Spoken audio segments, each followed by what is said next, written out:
The other day we were here, remember, and someone came banging on the door.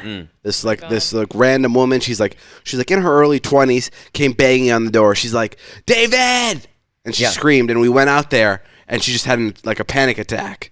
And she was like, never mind, you can't help me, and fucking stormed out of our driveway. A random stranger just stormed out of our driveway, and fucking knocked the neighbor's basketball hoop over, made a loud noise, and we followed her all the way back to the subway station because we're like, what's wrong with this girl? Let's talk to her. She's been here 2 days already, like 2 nights. She just sits outside on the curb, and this time she built up courage to come knock on our door, and then fast forward a day later.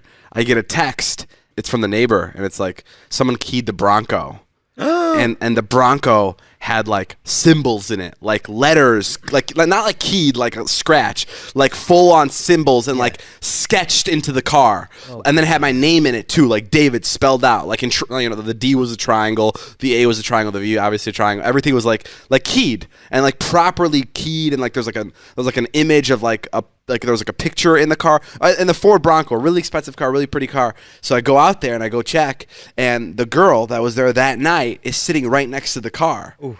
And I go, hi, and she's like, hi, and I go, did you key this car? Yeah. And she goes, I did. I'm here to apologize. Oh my God. And I go, okay, explain what happened. And she explains, and she goes right back into being not all there and really scary, and I don't know what to say, and everyone, Ilya's texting me, or Natalie's texting me, get away from her, this, she could be dangerous, whatever. So I tell her, I sit down with her, and I was talking to her for a little bit. She just she obviously just needed help, and I tell her, I'm gonna call the police. I'm gonna call the police, but you have my word, I'm not gonna get you in trouble. I just want you to get help. Is that okay? Right. And she goes, yeah, that sounds good to me. So I call the police. First of all, calling the police here is fucking. Have you ever called the police here?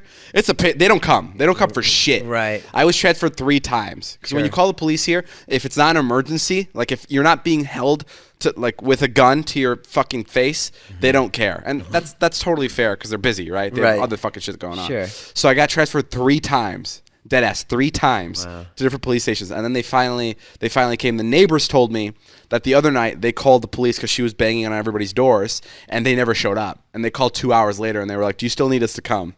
They just never showed up. Yeah, the police never showed up. So I'm sitting there with her waiting for the police, and I'm just like, "So why did you come here?" And I'm like, "Do you know who I am?" And she's like, yeah, I know who you are. She was like, I was watching your videos. I was watching all your videos, and then he told me to just go for it. God. And I was like, who told you? And she's like, the guy who's in my head. He just told me to go for it. And then she found my address, and she just showed up at my house, and she's like, I was told that if I came here, everything would be answered.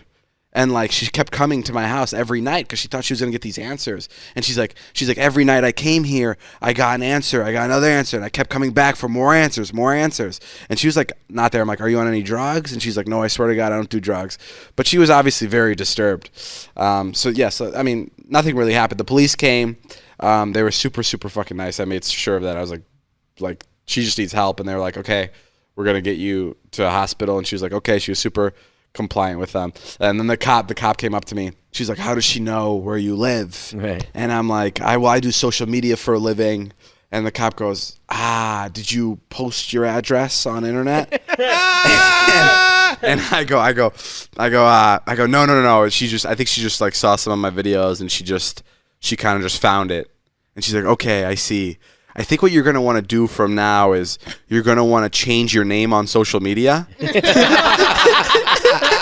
And I go, no, I think it's too late for that. And she goes, how about you just, even if you just take David and you shorten it to D.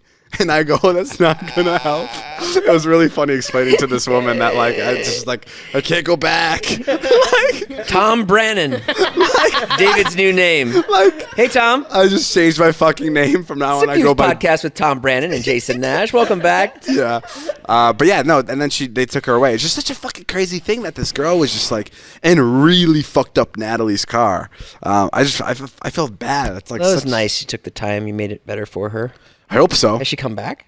No, she hasn't. I think they take her to the hospital for a night or two, and that's why we need to move. Yeah. But that's why it was dangerous that you like were talking to her because you don't know. But I was there and I was like close enough where if she like pulled out a gun, like I could have literally kicked her right in the You do stomach. what, Iron Man? I would have kicked her in the stomach. I had a whole plan. What would you do? Well, she was standing right by the curb, so I was like, if I push her a little bit, she'll fall on her butt because she's already near the curb. You would suss that out in your brain. I had it, bro. It's like Iron Man. I was like, there's a telephone pole there. If I cut into here, it'll fall right on her. And then if I throw this lemon peel at her feet, she'll trip, and that'll give me just enough time to get over to the motorcycle. No, but yeah, that was an interesting moment. So last night, I went to bed kind of early before everybody else did, and Joe and Taylor decided to come in my room while I was already sleeping and surprise me. And just like bother you. Yeah, and start like annoying me like they do this thing for like Joe's vlog. Yeah. Just like start annoying me for like fucking whatever in the reason. middle of the night. Yeah. It's always for Joe's vlog. I heard them bothering Ilya. And I literally told Ella, I was like, Ella, go in there and pull Joe out because if Ilya's annoyed any longer, he'll want to move out of this house. But then I go into the room and Joe is in the bed with Ilya and they're like cuddling and I'm like, well, I guess it's fine now. I'm going to want to move it at some point. Joe will find you no matter where you are. So. Well, it's Joe's fine. He can come to my house. So I'm the problem.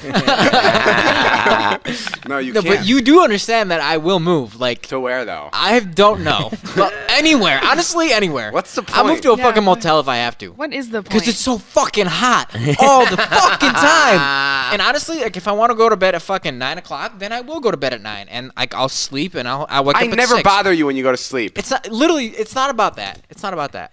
So what is it Just, about? do you understand like what privacy means or like? No, absolutely not. I He has totally no idea respect what your that privacy. It's not. You do. Other than questioning you on this podcast for 20 minutes about whether or not you slept with a girl. No, but like you do respect my privacy 100%, but it's just not possible to get 100% of it. Yeah, Just but that's based nice. Because the percent you're missing for privacy, you're on. filling What is up he with not friendship. getting? What is he not getting? What is He not doesn't getting? understand because he you're needs literally constant giving him attention. exactly what he wants. He's riling you up and he loves it. He's in his happy place Damn, right Jason now. know me too well. He's loving every minute of this. Okay. He's got you in his Well, web. I am. I don't moving. mind if you move. Okay. Well, in that case, I'm staying. No, you better move, man. The funniest part is this is like the third time that we've come in your room after you've fallen asleep. What time was this at? Like 12 a.m. Yeah. Oh, not that bad.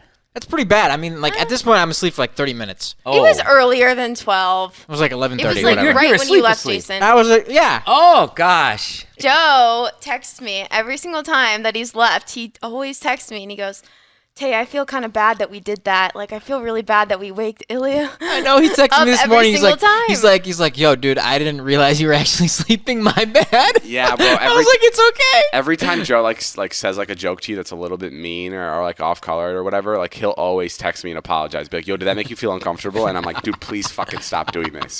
This is the part that makes me uncomfortable. Where you check up on me after your joke. Like, I don't care if you insulted me earlier. Yeah.